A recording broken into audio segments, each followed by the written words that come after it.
Hello, I'm Severin Suzuki speaking for eacql, the environmental children's organization.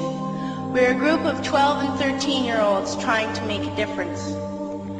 Vanessa Seti, Morgan Geisler, Michelle Quigg, and me. We've raised all the money to come here ourselves, to come 5,000 miles to tell you adults you must change your ways. Coming up here today, I have no hidden agenda.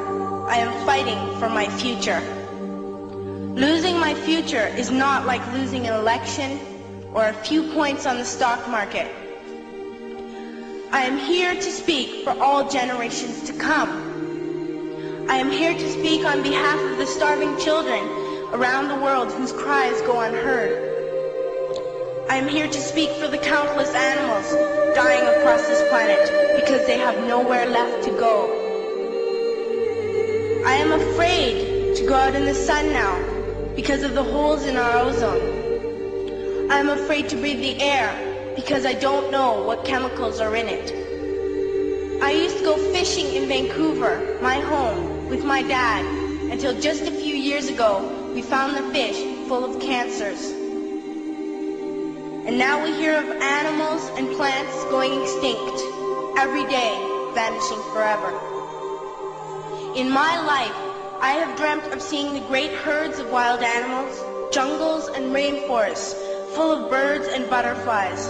But now I wonder if they will even exist for my children to see. Did you have to worry of these things when you were my age?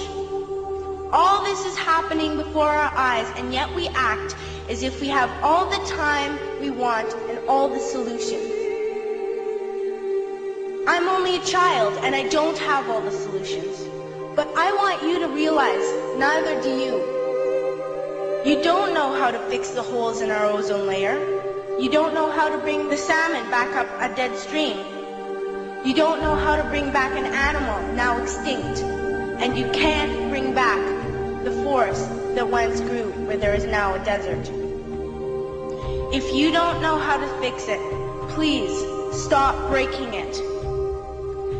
Here, you may be delegates of your government, business people, organizers, reporters, or politicians, but really, your mothers and fathers, sisters and brothers, aunts and uncles, and all of you are someone's child.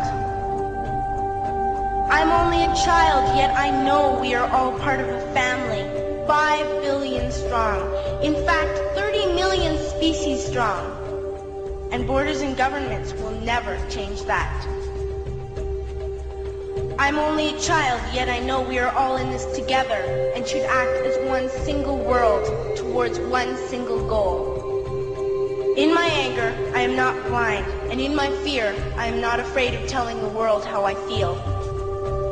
In my country, we make so much waste. We buy and throw away, and yet northern countries will not share with the needy.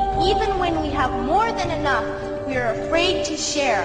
We are afraid to let go of some of our wealth. In Canada, we live the privileged life, with plenty of food, water, and shelter. We have watches, bicycles, computers, and television sets. The list could go on for 2 days. 2 days ago, here in Brazil, we were shocked when we spent time with some children living on the streets.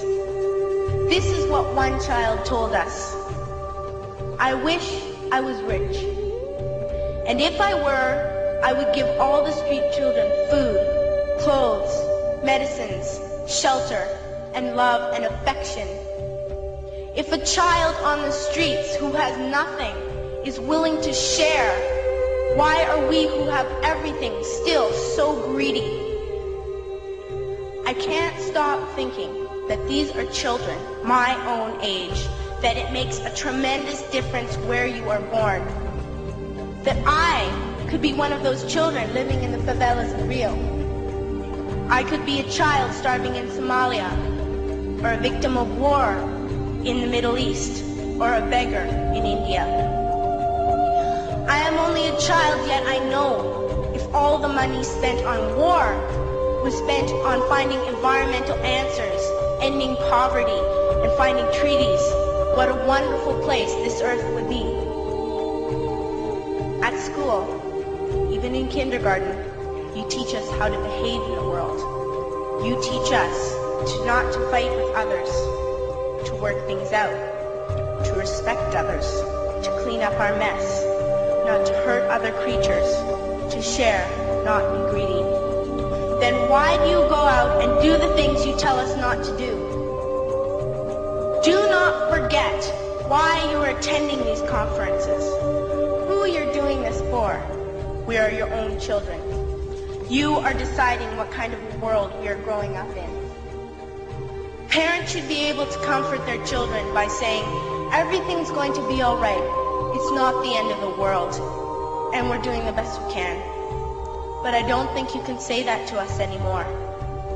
Are we even on your list of priorities? My dad always says, you are what you do, not what you say. Well, what you do makes me cry at night. You grown-ups say you love us, but I challenge you, please, make your actions reflect your words. Thank you.